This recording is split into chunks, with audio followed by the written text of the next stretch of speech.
Hello and welcome to the Hero Spouse. I'm Kendra Ruth, here to answer one of your questions about marriage and midlife crisis.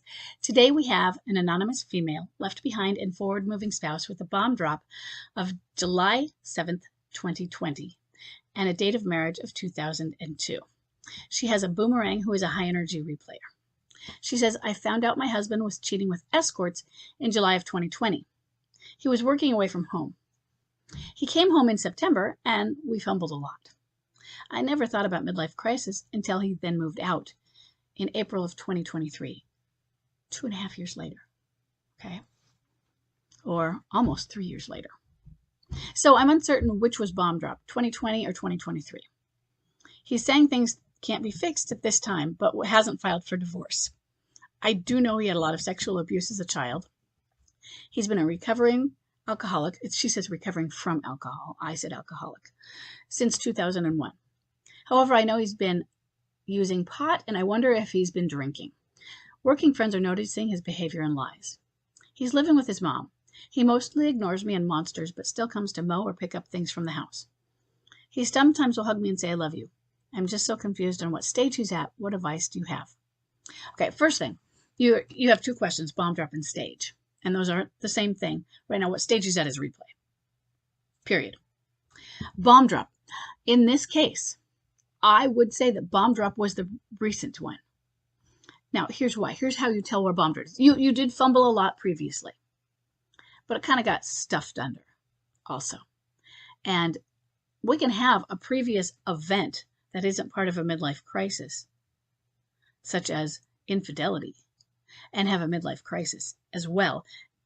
And they might, like I said, not... Infidelity occurs outside of midlife crisis. And maybe he could have gone all the way in, but it sounds like it just didn't take. So here's how we tell. Bomb drop is a marking of life changing. He is completely different afterwards. Now, you did fumble a lot, so there might have been some different afterwards, but it seems like it didn't get all the way back together, but you kind of limped along. And that can go too. But then he left. When did you get an I love you, but I'm not in love you type of speech? I never got that exact one, so you don't have to have the exact idea. When did he start rewriting any history? When did, or was there ever a point where it was almost, for some it's black and white. This week they are professing their love for you. And the next week, and the week they're professing your love, they've been having an affair, often. But they're professing their love the next week. They give a bomb drop. And within moments to days of the bomb drop, they hate you now. Oh, I hate you, I love you. It can go cycle back and forth. They want to leave. Sometimes they're not certain. But they just are absolutely confused, and their behavior changes. Their behavior changes towards you. And it can be night and day. When did you see that happen? And then continue to happen the whole time? Because right now I am saying that he is replay, and I would count it time clock wise from this year in April when he left. Or if forgetting the move out, did you have a bomb drop of that speech sometime before he moved out in more recent time? Did it ever come to that? Now the next question, which is just a little bit off topic, but just as important, is did you get any therapy after the initial cheating incident? He is probably using alcohol again or going toward other substances. As an alcoholic, he may try and avoid that and just go to some other. And they often do. Addicts often will go back to other addictions or to their original addiction.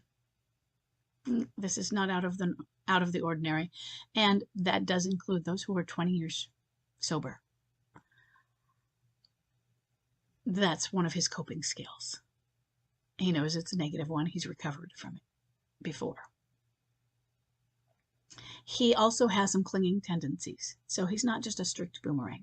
It's just a spectrum where you're a boomerang, and then clinging they're all boomerangs on the clinging boomerang or boomerang. Clinging, we just add to it when they get closer to more connection. needing reassurance about us. You could also have somebody who is an off and on, who's clinging, but it would just be we see that connection when they have communication with us. It's more rare because they're probably not communicating with us because they're lacking in connection more, and they may not have the excuses of children to connect, to have contact that may be not connected, but contact without the emotional connection. But he is showing some emotional connection. He sometimes hugs me and says, "I love you." But for stage, replay, bomb drop, I'm leaning towards recent. So you just get in there and start to learn about what is going on in these early days of midlife crisis. It is crazy making, okay? You're going to feel like you're spinning. You already do probably. Get involved in the forums or the Facebook page. Get involved in that community because they can help you, not only support you, but answer your questions as well. They are your peer support going through the same thing you're going through. So they're in the thick of it. They know how it feels. So I hope this is helpful. And I will see everybody in the next question.